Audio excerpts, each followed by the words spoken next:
كبرنا أملاخ يخون جابير كان دكنا يبارخلنا إلدان إليمن جابير ممليسو يباركن يسفحكن تقو ممليسو يهابكن كبرنا أملاخ يخون نبقى الأملاخ كدم مخادنا حتصير صلوت كنصلي يدلي زلنا يو جزي ناي صلوتن ناي مهللان جزي نصلي يلو جزي وكل شنخ እግዚአብሔር ክረዳና ሐፂር ጸሎት ክንጸልይና አሎም ምሸት ውን ነፍስ ወከፍና እግዚአብሔር ክዛረበና ክንጸልይና ክብርና አምላክ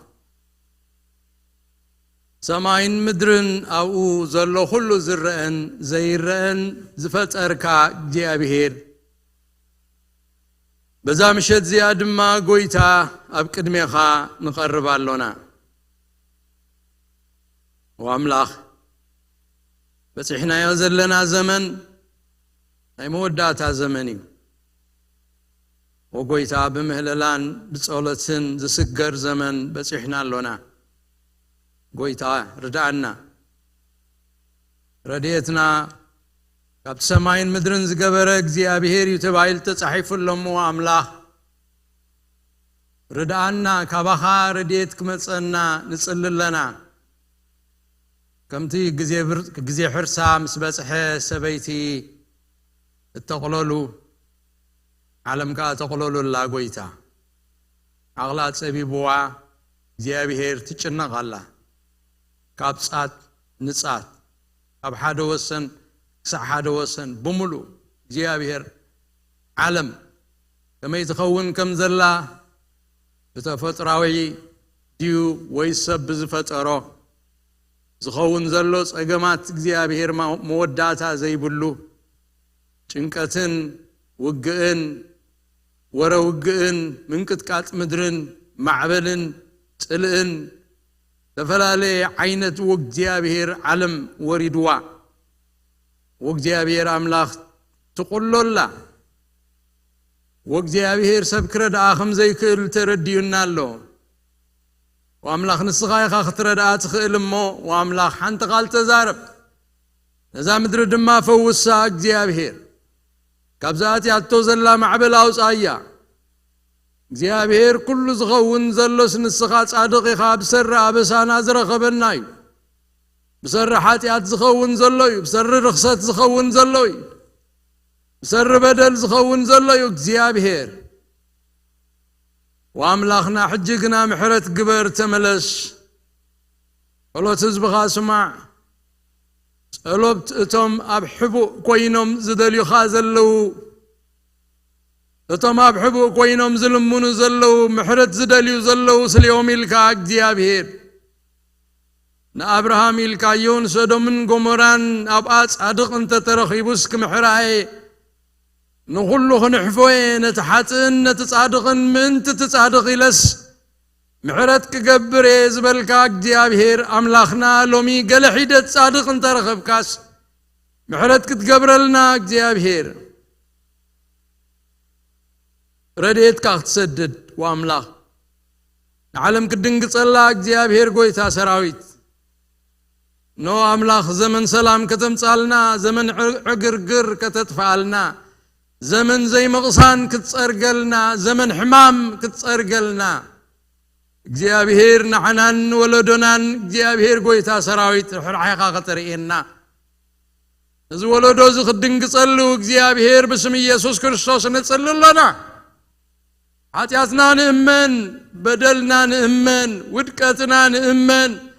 ዘይምእዛዝና ንእመን አምላኽ ምዃንካ ኣይፈራህናካን አብረስና ተወኪልና ኢና ሞግ እግዚአብሔር ባዕልና ንፈልጥ ዝበልና ይኹሉ ይቅረበለልና ነትዕቢትና እግዚአብሔር ጎይታ ሰራዊት ነዘይምእዛዝና ሁሉ ንዓቃን ይዕቅና ددحر خالق كدنا مو እግዚአብሔር محرت قبرلنا بمحرت كا تراخبنا بريديت كا تراخبنا دنقصلنا እግዚአብሔር دنقصلنا وእግዚአብሔር اسخا سخن تبلكا كنتفينا نسخا محرت زي غيركا الناس እግዚአብሔር كنعنوينا حنت قواز ترفنا يبلنا محرت كا غنا እግዚአብሔር سددلنا بمحرتك بصحنا بسهلك بصحنا እግዚአብሔር رداءنا نعلم رداء نافريقا رداء نهاجرنا نኤርትራ رداء نኢትዮጵያ رداء እግዚአብሔር نخلنا مبرق أفريقيا زلوا هاجرات رداء نبزلا مدر أفريقيا رداء يا እግዚአብሔር نون إسيا رداء እግዚአብሔር نا أستراليا نا أمريكا እግዚአብሔር نبزلا علم أبچنكتنا وطرن زلا علم رداء እግዚአብሔር رديت كاسدد محرت ندلل لنا بفردي تمصانا منك ترف بقدميخا بفردن تمصيكاس منك قوم بقدميخا እግዚአብሔር بمحرت دامصانا بدنغاس قاد امصانا بلوحات قاد امصانا رحرحيخا እግዚአብሔር نخرا دنغواي نكيد ما تتعسيخا እግዚአብሔር تدنغصيخا واملاخ دنغصلنا እግዚአብሔር ردا انه بزقرم زمن بصحنا لنا እግዚአብሔር ابزي نبور زمن بصحنا لنا انتاي كم نبل كوين فلطن بدرانا يون بسمعنا يون እግዚአብሔር ጎይታ ሰራዊት ይገርመናል አቤናይ ዘመን ኮኒና በጽሕናና በልናስ ወእግዚአብሔር ንጭነቃለና بيني مفتحيو انتاي كون كخونيو صباح نبلالنا እግዚአብሔር نسخاقن همونيخا ابزوفان كاللخا دنققن عنا لكا حقخا باخا صدقخا تقبريخا مو እግዚአብሔር بصدق با فتحو صالنا وእግዚአብሔር مرقمنا بارحق وردتنا بارحق باسم يسوع كريستوس نمصالنا دليو لكانا يخا ندليكالنا ترخبلنا እግዚአብሔር ردانا املاخنا ويتا خبري لخبرينا خان بكا بزيك اخا كال تسفا يبلنان بزيك خان امنون نصمتون يبلنان كم تنقص يوسافات زبلو اب قدم زغزيف سراويت انتاي كم نقبر اين فلطن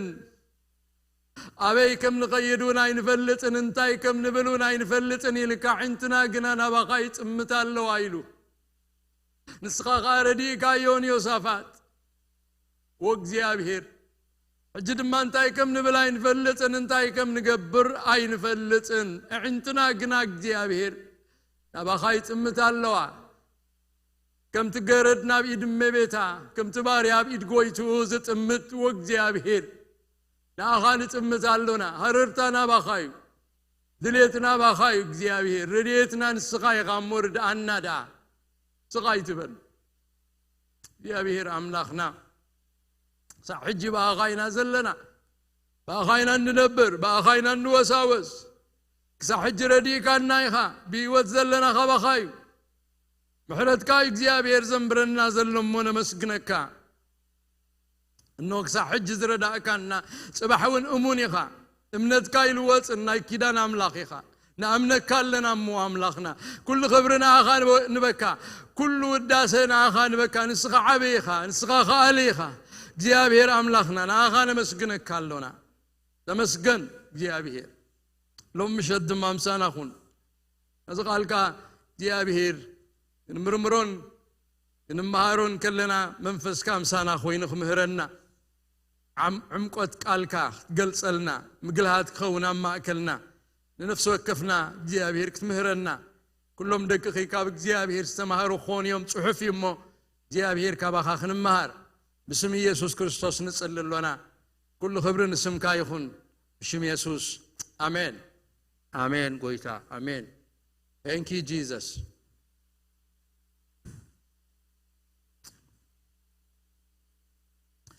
قبرنا املاخ يخون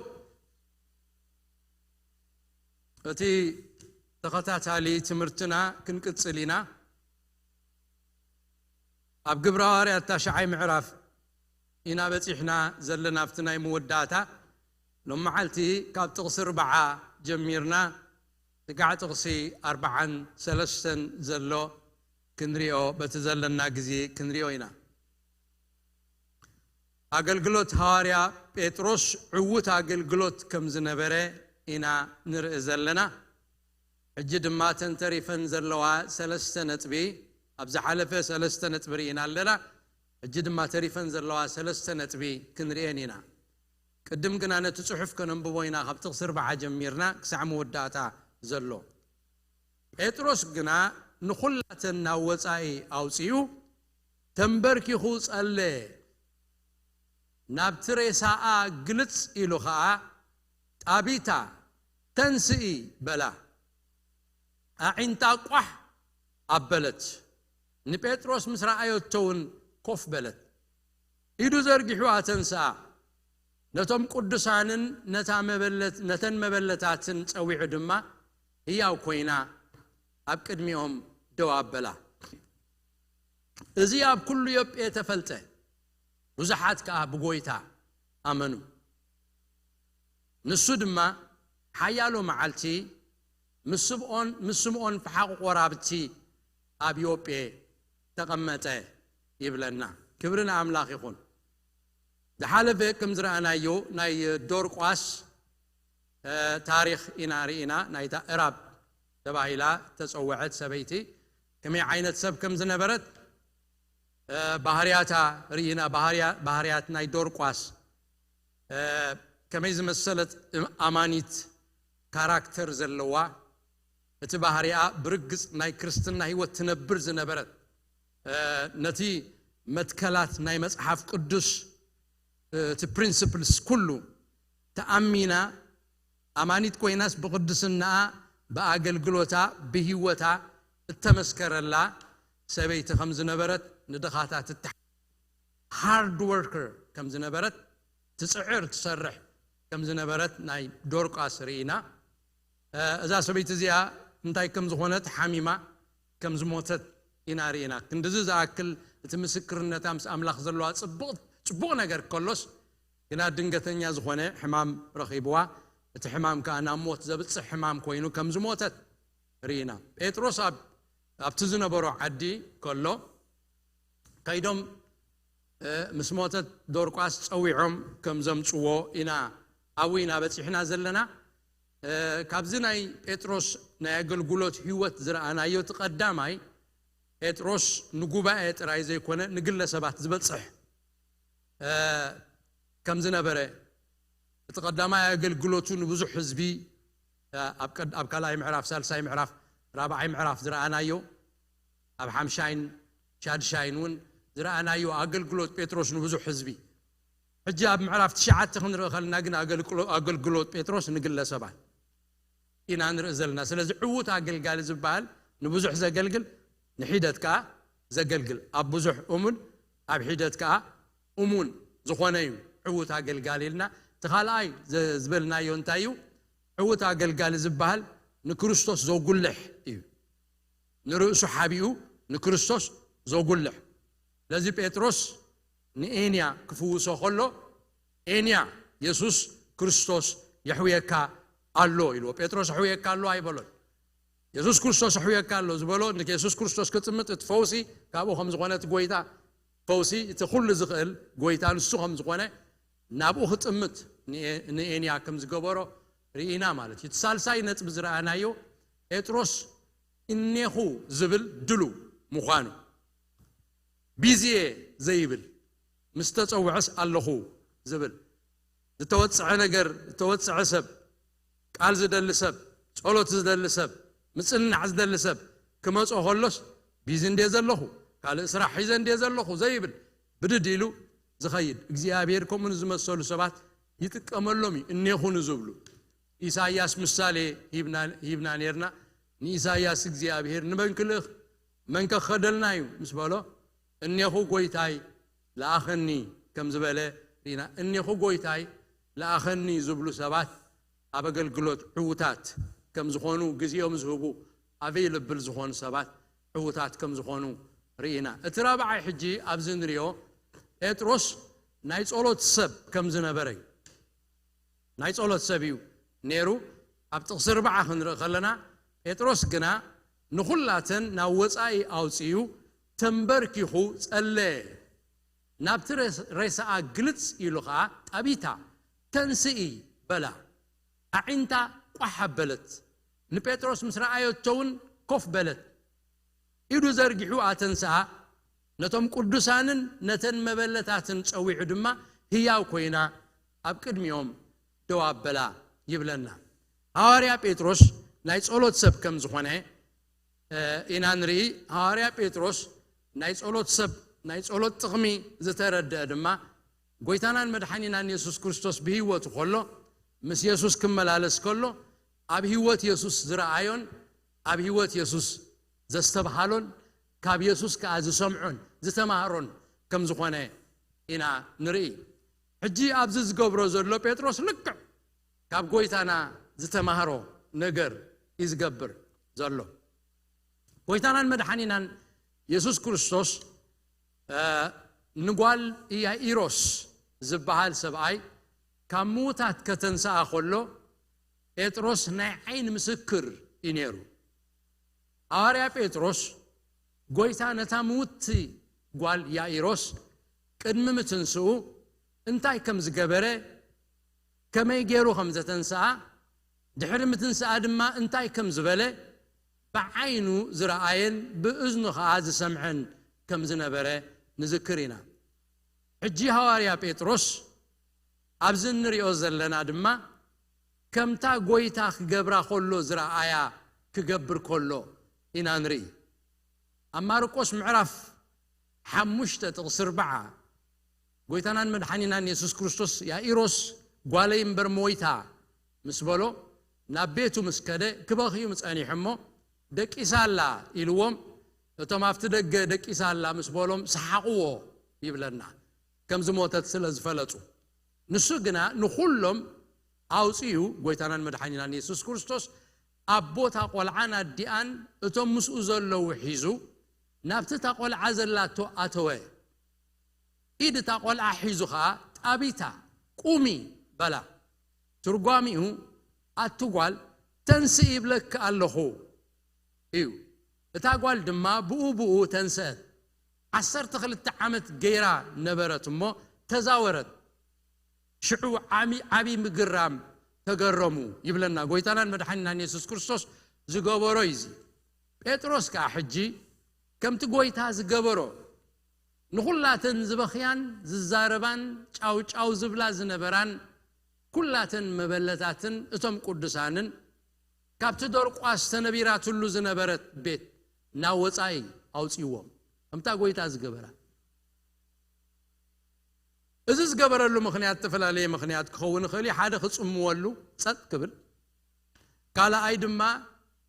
እቲ ዝገብሮ ዘበለና ረኣይዎ ሸው ከይከውን እቲ ክብሪ ንሱ ከይወስዶ እቲ ክብሪ ጎይታ ምእንቲ ክወስዶ ኢሉ ክኸውን ይኽእል እዩ ግን ከምታ ጎይታ ዝገበራ ክገብር ከሎ ኢና እንሪኦ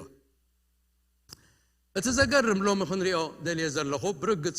ኩላትና ክንነብር ከለና እንታይ ክንከውን ከም ዘለና ቃል ኣምላኽ ይምህረና ንጎይታ ክንስዕብ ከም ዘለና ንጎይታ ክንስል ከም ዘለና ቃል ኣምላኽ ይነግረና ንኣይ ምሰሉ ኢሉ ጎይታ ኣነ ዝበልክዎ ግበሩ ኣነ ዝበልክዎ ተዛረቡ ኣነ ዝገበርክዎ ግበሩ ኣነ ዝኾንክዎ ኣነ ዘርኣኹኹም ግበሩ እቲ ስታንዳርድ ንክርስቲያናት ተዋህበ መርኣይ ክርስቶስ እዩ ንክርስቶስ እናረኣና ኢና ናብ ምስሊ ክርስቶስ እናተለወጥና ንኸይድ ዝኾነ ዓይነት ዳይለማ ዝኾነ ዓይነት ሕቶ ዝኾነ ዓይነት ክሮስሮድ ክንበጽሕ ከለና እንገብሮ ዘበልና ክጠፍኣና ከሎ ኣብዚኣሲ ክርስቶስ ተዝነብርሲ እንታይ ምበለ ንብል እሞ እቲ ክርስቶስ ይብሎ ዝበልናዮ ንብል እቲ ክርስቶስ እንታይ ምገበረ ሕጂ ንብል እሞ እቲ ክርስቶስ ዝገበሮ ኢና ንገብር ማለት እዩ ናህና ኣርኣያን ምዕቀንን ሰብ ኣይኮነን ናህና ኣርኣያን ምዕቀንን ኣገልጋሊ ኣይኮነን ናህና ኣርኣያን ምዕቀንን ክርስቶስ እዩ ንክርስቶስ ክንመስል ኢና ንጽሕት እምበር ንኻልእ ክንመስል ኣይንጽሕትን ኢና ንዓይ ክትመስሉ ኣይትጽሕቱን ኢኹም ብመስመር ዘለኹም ዋላ ኣብ ቤቱ ዘለኹም ንዓይ ክትመስሉ እንተጽሒትኩም ክትከስሩ ኢኹም ስለዚ ኩላህና ንመን ክንመስል ኢና ንጽሕት ነንመዓልትና ሞትና እናተቐየርናስ ንኢየሱስ ክርስቶስ ነቲ ወዲ ኣምላኽ ክንነብር ብኩሉ ባህሪና ብኩሉ ኣካይዳና ብኩሉ ናብራና ካብኡ ተመሃርና ሰባት ክንከውን ንውን ንመስል ሰባት ክንከውን እዩ እቲ ጻውዒትና ስለዚ ሐዋርያት እቲ ህይወት ክነብርዎ ከለዉ ልክዕ ከምቲ ጎይታ ዝነበሮ ናብራዮም ነይሮም ጳውሎስ እኳ ደፊሩ ከምቲ ኣነ ንክርስቶስ ዝመስሎ ንስኻትኩም ከዓ እንታይ ኢሉ ንኣይ ምሰሉ ኢሉ ተዛሪቡ ኣሎ اتعلما كريستوس كنمثل كنلوط كلنا ناب غويتا كنمص كلنا كريستيان كنكون كلنا اتناي موداتا حجنا خنا نخيد نكريستوسنا مثلنا ناب صبحنا تلوطنا نخيد at the end of the day كريستوس كغلص كلو خاب سماي فيت نفيت مسرعنا يونعو خنمثل كم نلوط قال املاك نغرنا اونجيل املخت يوحنس سالساي معراب حج انتاي كم نخون ايتغلصن كم تازلو خنرينا نعو مسرعنا يا دما نعو خنمثل كنلوطينا يلو قال املاك ينغرنا سلازي at the end of the day كلاتنا نكريستوس كنمثلنا تصويعنا حج خابزي اخلنا دما بهيوت كنبر كلنا كم كريستيانات نكريستوس نامسلنايو هنا نخي حج بيتروس تصويعو ابيو بيمصيلو دورقاس كامويتا اتيو خافت بوتا نتن مبلتا تاوصيون افت بوتا اتيلو حجنا بيتروس تاريخ سلازرانا نزا سبيت زي انا زاموت زي اون بيتروس حيل املاخ الله بحد غزي كتنساي خيليو إلنا كنزارب كنحسب نخيلنا كابتي وات بيتروس مخنياتو قدم نويح عمتات حنكاس زنبره برون ورقن يبلين تزلن غنا بكا بسم يسوع كريستوس نازريتاو انت يكون تنسيلو اتنسيو بزح تامرات غيريو ابتقد ميازن نبرت كفل زرانا ياكواني انيا شمونت عمت بعرات دكيسو زنبره انيا كريستوس يتنسا كالو الى تنسيوي حج دما بزا ساعات زيا موت يا بقدميو زلا يوتا حلفت سبيتي حج بتمكرو انتاي كغبر كخيل يلنا خنزم كنقمت نخيلنا حج دما ختسعيو يلنا خنحسب نخيلنا بطرس غنا كما يحسبنيو تمالي حنكاسا تنسي تمالي عوراري تمالي تامرات غيري بسم غويت حج غات امرات كغبر يلو ابرسو زم كحسب ايكونن انترينا يو تقال انتم بيبنايو بطرس غنا كم يحسبن نفس وكف سقمتو ابرسو خمزي كونه اصبيقو بطرس يفلط نيرو تمال زغبرو تامرات حج دما كم سلاز غبركو حج خغبر يلو من ايكلني كل سقمتن امنتن اب املاخي املاخ تمال زغبرالو مخ انتاي كم زغبر يفلطني زبل املاخ يفلط زغبرو املاخ يفلط انا يفلطني يلو سرندر غيرونا املاخ زنبر سبي نيرو ات منج حيلي كابرسو خمزي كونن ات زخون زبله كله افقاد املاخن اب حيل املاخن زتوكله كم زكونه اصبيقو زستو على باري املاخي نيرو سلازي دمايو اب دربي نايتا بيت اب تريسا دورقاس زلاتومس اتوي نخلو ماوصيو ببركو تنبركخو مصلاي زجمره درزي كصليو جميرو ببركو تنبركخو تمالي انيا تسيئي تمالي حنكاسا زليلي ايبل حجخ اخذلو لي وي نزا سبيت حجخ اخذنسي لي حسبا كلتو كلتو اب املاخ اني املاخ يزغبر املاخ يزفوس اتحايل ابا يكونن اتحايل اب املاخيو اتمتنسا انت هونون افقاد املاخيو اتفوس انت هونون افقاد املاخيو افقاد يكونن إلو زأمنيو أخلن مسوس أن تنبركيخو مصلاي جمره يبلنا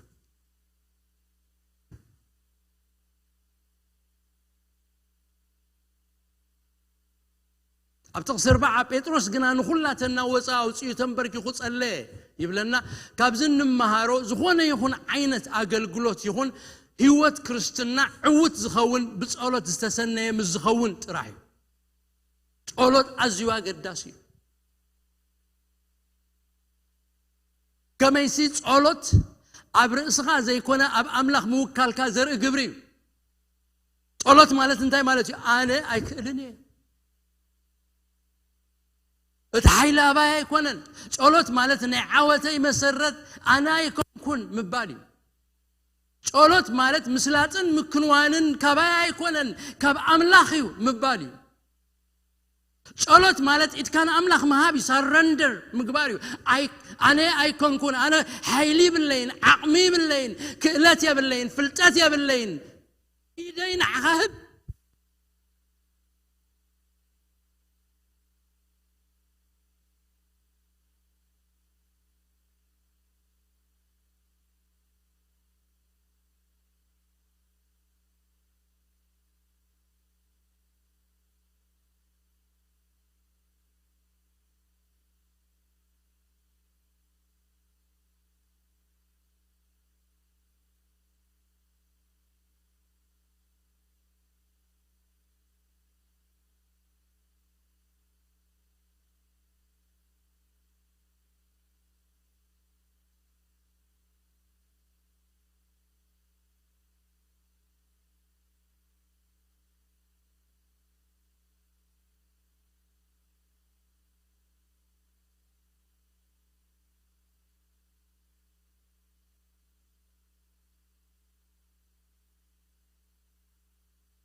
እግዚአብሔር ይባርካ።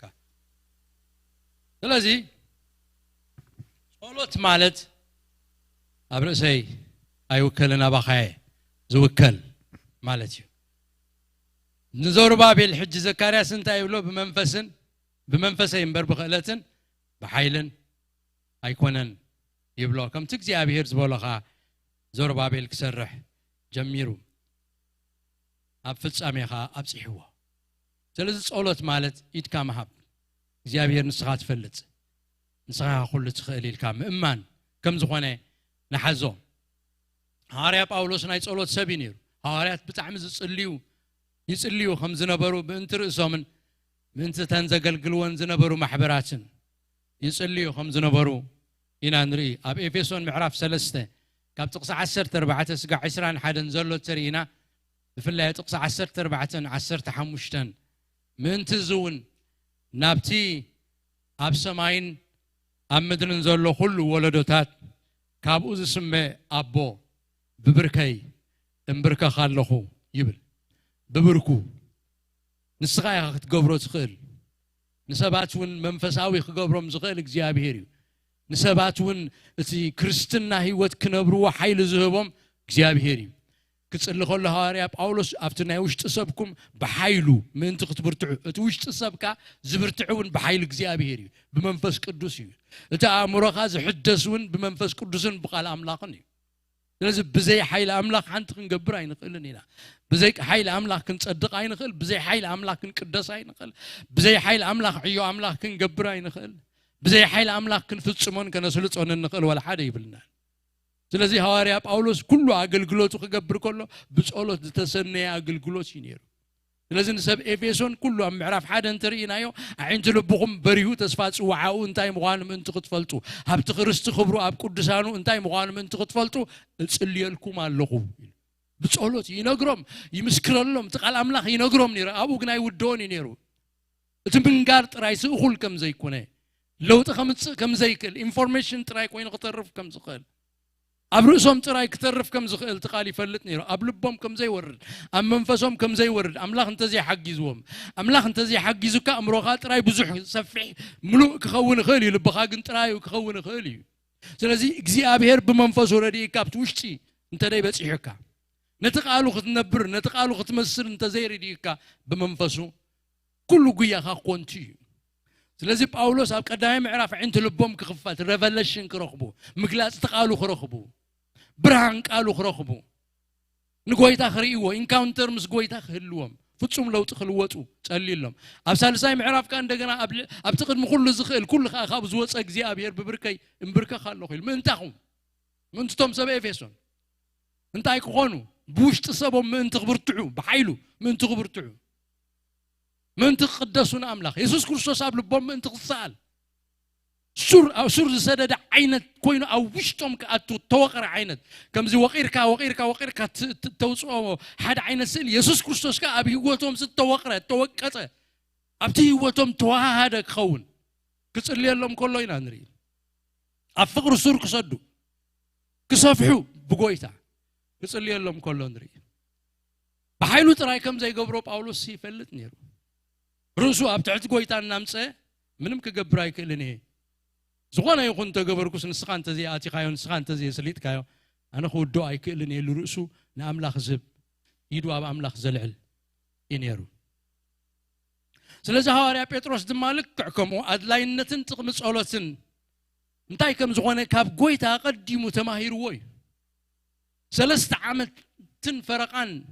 ምስ ጎይታናን መድሓኒናን ኢየሱስ ክርስቶስ ክመላለስ ከሎ ጎይታ ከመይ ከም ዝጸለየ እንታይ ኢሉ ከም ዝጸለየን ይርእን ይሰምዕን ነይሩ ጴጥሮስ ኢየሱስ ክርስቶስ ኩሉ ግዜ ይጸልይ ነይሩ ኩሉ ግዜ ኣብ ወንጌል ማቴዎስ ምዕራፍ 14 ትርኢና ጎይታ ባዕሉ ኣብ ጥቕሲ 23 ነቶም ሰብ ኣሰናቢቱ ከዓ ክጽሊ ናብ ብሕት ዝበለ ኸረን ደየበ ኩሉ ግዜ ናይ ጽሙና ግዜ ይገብር ነይሩ ጎይታ ባዕሉ ኢየሱስ ነትዕዮ ከዓይ ቀትሪ ክውዕል ስለይቲ ምሰቡኡ ክዛረብ ይሓድር ነይሩ ፍቃድ አምላኽ ክፈልጥ ክጽሊ ይሓድር ነይሩ ኃይል አምላኽ ክለብስ ክጽሊ ይሓድር ነይሩ ኣብ ሉቃስ ምዕራፍ 6 እንተርኢና ጎይታናን መድሓኒናን ኢየሱስ ክርስቶስ ኮነ ድማ በቲ ወርሓቲ ክጽሊ ናብ ከረን ደየበ ለይቲ ብምልእታ ብጸሎት ናብ አምላኽ ነቂሑ ሓደረ ሙሉእ ለይቲ ክጽሊ ንኢየሱስ ክርስቶስ ይርዮ ነይሩ ጴጥሮስ ፍልይ ኢሉ ክጽሊ ይርዮ ነይሩ ኣብ ከረን ደይቡ ሙሉእ ለይቲ ክጽሊ ይርዮ ነይሩ ጥቕሚ ጸሎት ኣብኡ ተማሂርዎ ጴጥሮስ ኃይል ጸሎት ኣብኡ ተማሂርዎ ብዘይ ጸሎት ገለ ክገብር ከም ዘይክእል ጴጥሮስ ዝረኣየ ኣብ ኢየሱስ ክርስቶስ እዩ እቲ ጎይታን እቲ ሰብን ኣምላኽን ዝኾነ ኢየሱስ ክርስቶስ ምጽላይ ካብ ኣድለዮስ ኣነ ኸዳ ንሱ ኃይል ክቕበልን ፍቃድ አምላኽ ክፈልጥን ምጽላይ ካብ ኣድለዮ ወዲ አምላኽ ኢየሱስ ክርስቶስ ኣነ ግዳ ማዕርኽ እንደይ ገጽ እግዚአብሔር ክደልን ፍቃዱ ክደልን ክጽልን ናይ ጸሎት ህይወት ክህልወንን ስማዕርኽ እንደይ ዘየድልየኒ ዘይጽልዩ ሰባት ኣብ ድኹም ህይወት እዮም ዝነብሩ ዘይጽልዩ ሰባት ኣብ ዕጹ ኣብ ጸልማት ከም ዝነብሩ እዮም ፍቃድ አምላኽ ኣይፈልጡን እዮም ዝጽልዩ ሰባት ቅባት አምላክ አለዎም ዝጽልዩ ሰባት መንፈስ አምላክ አለዎም ዝጽልዩ ሰባት ፍቃድ አምላክ ይግለጸሎም ዝጽልዩ ሰባት ሰማያት ይخፈተሎም ዝጽልዩ ሰባት መንፈስ ቅዱስ አብኦም ይዓዘዝ ጎይታና ኢየሱስ ክርስቶስ ክዛረብ ከሎ ንስኻትኩም ሲ ኩፋአት ክንስኹም ንደቅኹም ጽቡቕ መሃብ ካፈለጥኩም መን ይኻባኻትኩም ውላዱ ባኒ ሃበኒ እንጀራ ሃበኒ ልወስ እብን ዝህቦ ወይ ዓሳ ሃበኒ ልወስ ተመን ዝህቦ ንስኻትኩም ኳ ኩፋአት ክንስኹም ጽቡቕ ምግባር ንደቅኹም ካፈለጥኩም እቲ ናይ ሰማይ አቦኹም ግዳ ነቶም ዝልምንዎ ክንደይ አብዚሑ መንፈሱ ዘሂቦም ብዙሕ መንፈስ አባኻ ብዙሕ ጸጋ አባኻ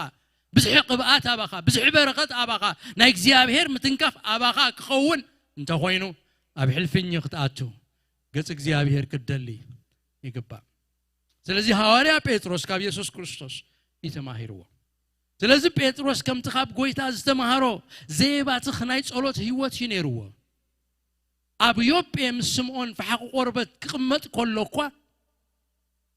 ኣብ ቀጻሊ ጾምን ጸሎትን ከም ዝነበረ ኢና ነስተብህል በቲ ኣብ ጾምን ጸሎትን ዝነበረሉ ጊዜ ድማ ካብ ጎይታ ንምድሓን ቤት ቀርኔሌዎስ ዝኸውን ራእይ ተቐበለ ኣብ ጸሎት ተመስጠ ይብለና ምዕራፍ 10 ክንሪኦ ኢና ጠመ እሞ ክጽሊ ኢሉ ብላዕሊ ደየበ ኣብቲ ደርቢ ምስ ደየበ ክጽሊ ምስ ጀመረኻ ተመሰጠ ምስ ተመሰጠ ድማ ራእይ ከም ዝረአየ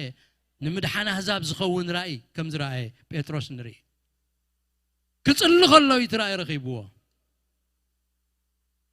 ስለዚ ጸሎት ኣብ ህይወት ኣማኒ እቲ ቀንድን ኣድላይን ዝኾነ ተኣሚኑ ድማ ክፍጽሞ ዘለዎ ነገር ከም ዝኾነ ነቕልበሉ ስለዚ ጸሎት ኣገዳሲ እዩ ጸሎት ንክርስቲያን ህይወት እዩ ጸሎት ንመንፈሳዊ ምዕባይ ዝጠቅም ነገር እዩ መንፈሳዊ ምዕባይ ብጸሎት ይርከብ እዩ ብጸሎት ምንቅቃሕ ዝመጽእ بصلوت يحمومات زفوسو بصلوت يو كبير نجارات زفتح بصلوت يا مدر تفوس إذا بسمعي تسمي هزبي تحت أنت بله قص أيو أنت دله كاب كفوق ما قدون أنت تملسه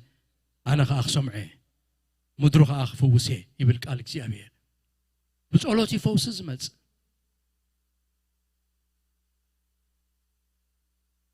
حيلنا بيت كريستيان صلوتي حيلنا يا أمنت صلوتي أسوار وقي يبلنان بقالاتنا بخلت زربانا نين أمننا حيلنا أبو يكونن حيلنا بحلفنيو حيلنا بصلوتي هذا كذي والله أنا نفلت أنا خوني لي حسب نفع بزمانو እግዚአብሔር ተጠቀመሉ አገልጋሊ ቻርልስ ስፐርጀን ዝተባለ ብዛዕባው ሰሚዕና ንኸውን ነዊሕ እዋን ይገብር ኣብ ኣሜሪካ ዝቕመጡ 5 ናይ ኮሌጅ ተማሃሮ ስብከት ናይቲ ኣብ ለንደን ዝነበረ ኣዝዩ ፍሉጥ ሰባኺ ቻርልስ ስፐርጀን ዝተባለ ሰብኣይ ክሰምዑ ካብ ኣሜሪካ ናብ ዓዲ እንግሊዝ ተጓዕዙ ኣብ ለንደን ምስ በጽሑ دما نصبحيتو عنجيوم أبت سبرجن سب كل بيت كريستيان كدو جنات معصو خيت خفته أقدموا ما أوصل زبصحو أب أفدق جنايت بيت كريستيان كفيلهم يتصبين برو ندات تصبي خلو دما حدا سبأي مفتح ناي معصو زحزة مصمو سلام بولم نساتهم دما ممسي مغنيات نتسبأي جلسولو قالوا خن سمع قصو خن ريو بو خن بارخ كمز مسألة سبعة يلن كزارب كله أملاح كم زارب يزتعم بقولوا تمسكر اللي تشارلز سبرجن كنا خن ريو نخلينا تاريخه زقرم سبعة نعو خن سمعه إلا ينا مسينا بلوى السود ما مفتحو أو سيونة معصو نايت هنسا عند خفته كم زبلهم نايت هنسا موعي مدجا كتري ولا تدليو بلهم the heating apparatus نايزي هنسا سي كتري ولا تدليو بلهم نساتهم دما زمصو ام غداي نسو كوانت زي كونه حراي بمبال مسو كخدو تسمامعو الناس عبوه نتحتي قصو ناوسودم دما ناب روحو بوتا ابتنصا كدو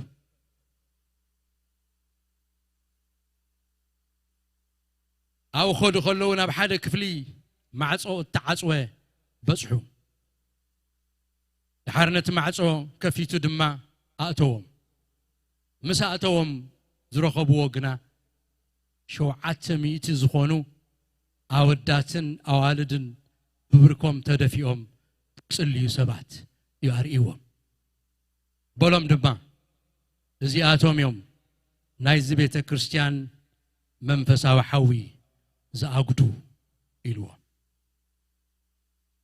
እቲ ነዘርአዮም ሰብኣይ ድማ ባዕሉ ቻርልስ ስፐርጀን ኢነሩ ኣነ ይኮንኩን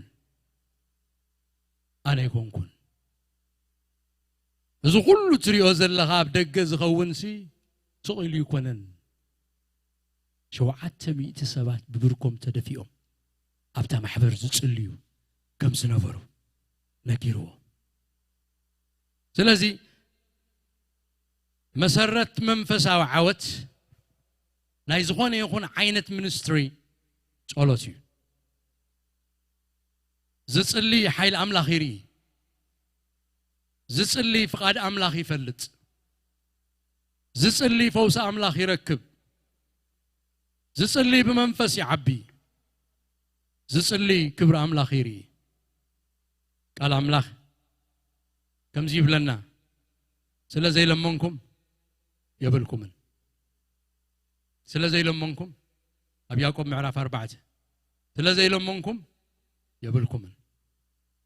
ويتنا المدحنا يسوع كريستوس كأمرنا كله زلمنا كله يقبل زدلي دما يركب مع توق حقوح نزبله يخفتوا لي أما لمنو يوهبكم دليو ترخبوا مع توق حقوح حبلو يخفتوا لكم دما بلا بس قولت نوح كن كيد نخالينا صلوت بزح نجار كفتسم يخالي. سلازي بيتروس he understand. تردون نجار أب صلوت تردون دفلوتون نجار الله. ريسا أب كدمي يوزلا. أب كدم ريسا يدوي يوزلا. زخوانا نجار كدم مقبارو تنبركه مسألة مستير صلوت فليت وانيرو. انتاي لو خمسة تسألي انت زي تصحف لنا تسأليو قنا له وقويتا حيلي باللين وقويتا انتاي كم زخونا يفلتني حجيقنا دلل له حيل خابزي اخ قلت دلل له يلو كم تسألي مثلا لازم اتروس تسأليو قالوا مسود ادما نبتا موتي قلت يلو تابيتا تنسي بلا مسكويتا تراخيبو فقاد أملاخ على متنسع ذا سبيت زيا فقاد أملاخ كم زخونا الرقاقيسو جيابير كتسايو إلو تابيتا قومي تابيتا تنسي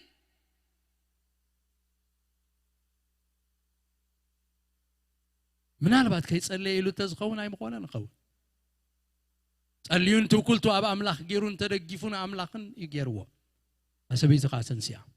إذا مسبلة أعنتا قح أبلت نبيتروس مسرعية تخا كف بلت يدو زرقحو أتنسا نتم قدسانن نتن مبلتاتن سوي دما هياو كوينا أبقدميهم دو أبلا صلوت نزموت نجر هياو يقبرو إيو زموتكا هياو كهون تدليو تسفاز غورس كارلو انتلو أملاخ هياوي صلوت يسمعيو صلوت سمعي من لسيو نزموت نجر كا تنسى وجلو يغاليو نتودع نجر كا زيابير كجمرو يغاليو زتعص وفايل كا خفتو يغاليو زسأل متى نجر كا خوقحو كبرو يغاليو زمع تلا عليك معبل دقنفله شط قبلو يغاليو كهدو يغالي تقام تغان تسعر تغان ما يكم زبتن بنفاس كبتنهم يخيليو እግዚአብሔር بسألت موت هياو يخوني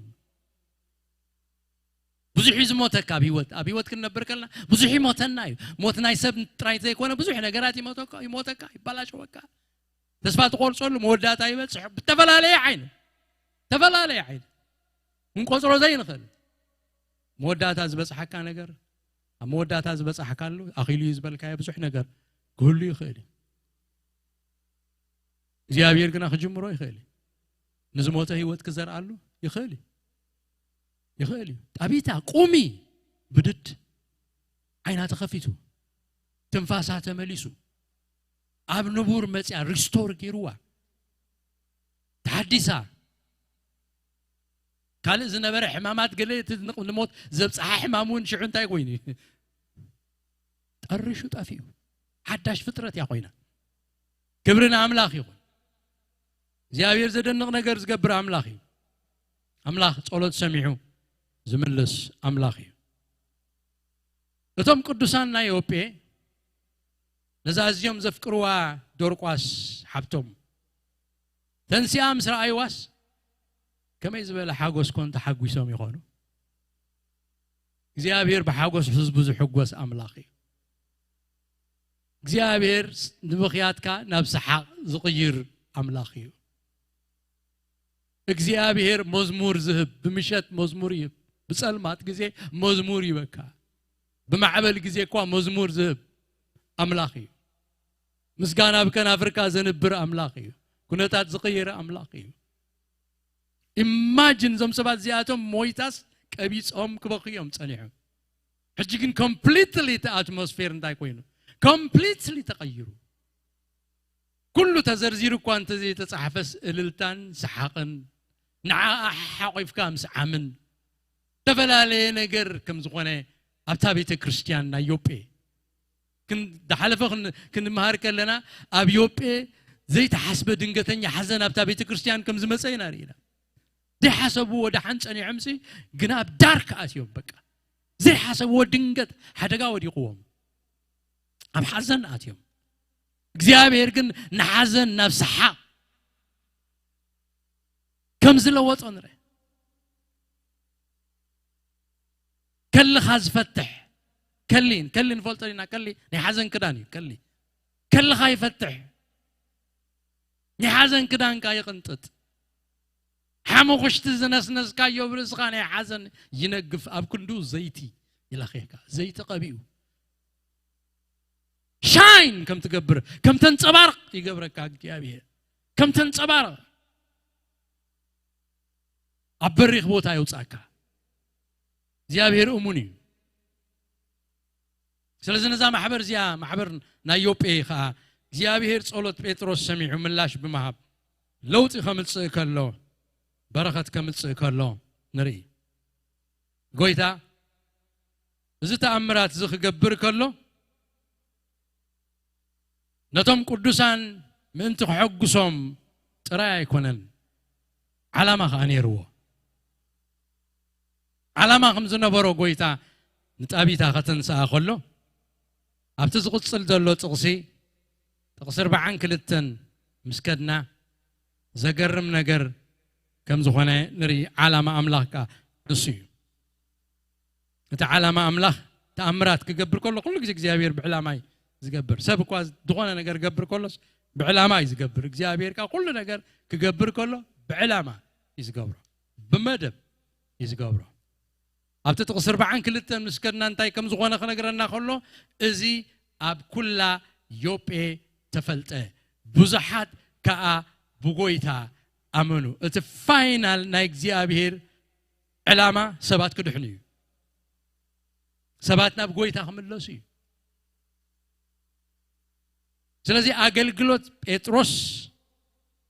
አብዝኹን ሪዮ ኸለና ጸሎት ተሰነ ስለዝነበረ አምላክ አምስኡ ስለዝነበረ እቲ አገልግሎቱ ኣብቲ ሓምሻይነት ብንሪዮ ፍረ ዘለዎ አገልግሎት ብዙሕ ፍረ ዝፈሪ አገልግሎት ከም ዝነበረ ኢና ንርኢ ዕላማ ተአምራት አምላክ ክገብር ከሎ ሰለስተ ነገራት ኣለዎ ተኣምራት ግበር ከሎ ዝኾነ ተኣምራት ክትሪኡ ከለኹም እቲ ተኣምራት ምስ ተገብረ ድሕሪኡ እንታይ ምዃኑ ንምንታይ እዩ ተገይሩ መርሚርና ክንፈልጦም ዘሎና ነገራት ኣለዉ ቀዳማይ ተኣምራት ዝግበር ወንጌል ምእንቲ ክንገር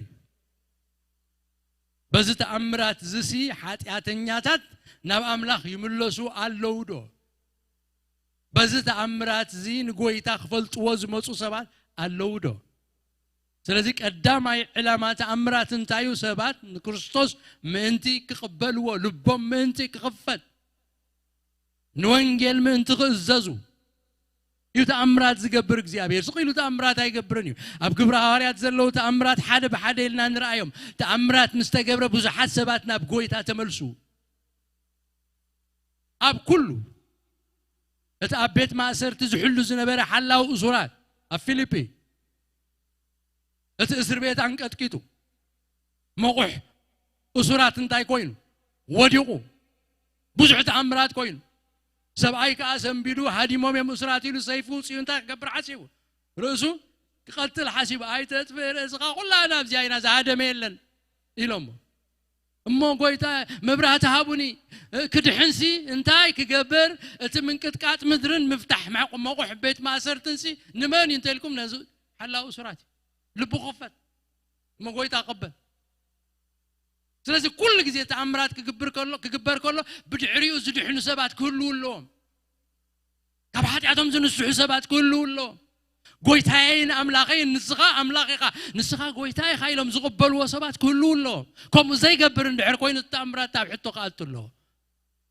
ንጎይታ ዘየርእየካ ተኣምራት ናብ ጎይታ ዘየምፃካ ተኣምራት ምንም ጥቕሚ ይብሉ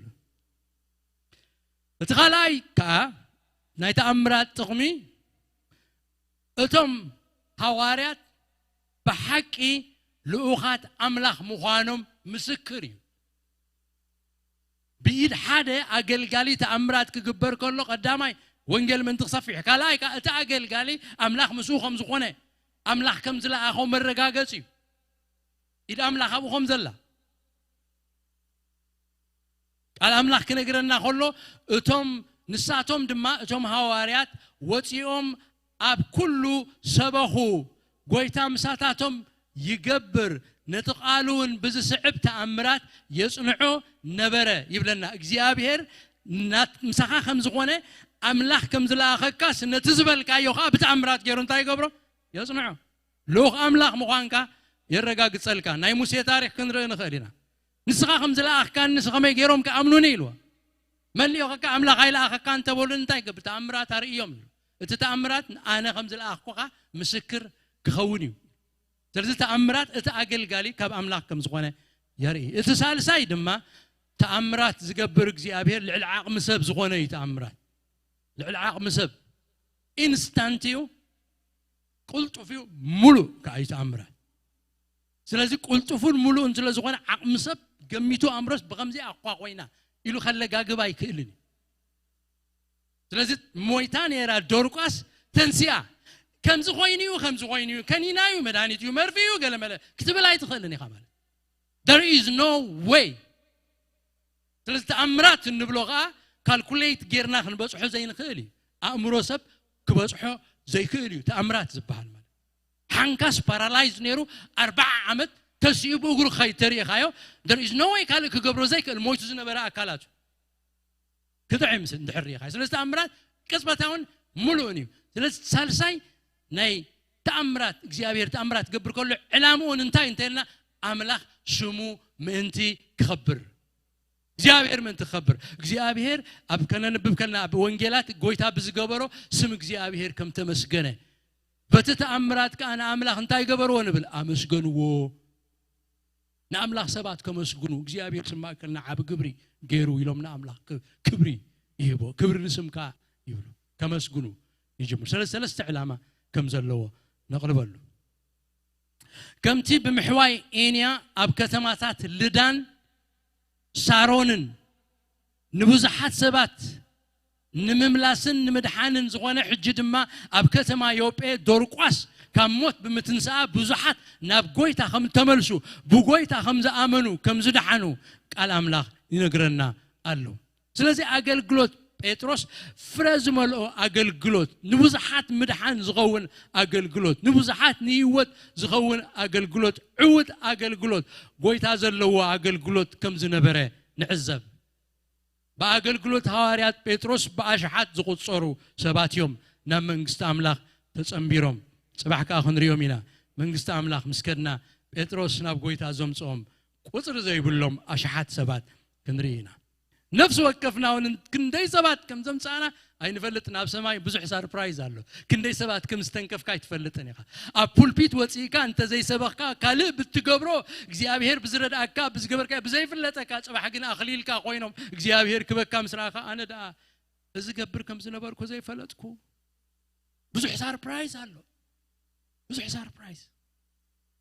لازم بيتروس زجبرو أب سماي كنريو خلنا نحق وسيلة لازم أقلقلوت بيتروس بزح فرة زفرة عوت أقلقالي كم زنبرين نري كمون ما حجاب زمن زخا كهلو خمس خلو نقويتا زخبرو عوتات أقلقلتي كمتي أبي هوت بيتروس زرع أنا هوت زلوم بحوتات زخونو صولوت زفكرو زبصحو زقدسو سبات እግዚአብሔር ይጥቀመሎም አቬለብል ዝቆኑ እኛ ኹዝብሉ እግዚአብሔር ይጥቀመሎም እዩ እግዚአብሔር ያዕዩ ክብርና አምላክ ይኹን እታ ናይ መወዳእታ ናይ ዕውት አገልጋሊ ባህሪ ቁጥር 6 ኣብ ዝመጽእ ክንሪያ ኢና ንሳ ድማ ካብ ባህሪ ምፍልላይ ጴጥሮስ ነፃ ከም ዝኾነ ካብ ፕሬጁዲስ ካብ ሌላን ጉሌላን መንፈስ ቅዱስ ሓራዝ ገበሮ ሰብ كم زنبرة كندرينا كبرنا أملاك يخون نحجاب زخن ودينا كلها أبزز لنا يا أخوينا حتى يتصلت نكبرينا أملاكنا كان مسجنو دينا زيابير أملاكنا الزنا نخبرك كان مسجنا كان لنا وقويتا تزارب كان لها قال هيب كان لها نقال كام منفسنا أوشتنا خنصوره قبل بنا خنصوره ردانا بأمنة مسانا خحبر ردانا قالك خطقمنا نفوس خوننا نلوت خوننا ناخنا امن كجبرنا ابخاخن دقف كجبرنا እግዚአብሔር አምላክ ክትረዳና ዝቃል ዚ እግዚአብሔር በመንፈስ ቅዱስ 30 ሚትን ኮይን خفري ጎይታ በስም ኢየሱስ ክርስቶስ ጸለለኹ ሰማዕት ጥራይ ከይን ኸውን ጎይታ ግብር ተቃል ክንከውን ርዳና እዙዛት ውሉድ ክንከውን ርዳና ጎይታ خبر كل خبرنا اخا ስለዝነበረና ምሽት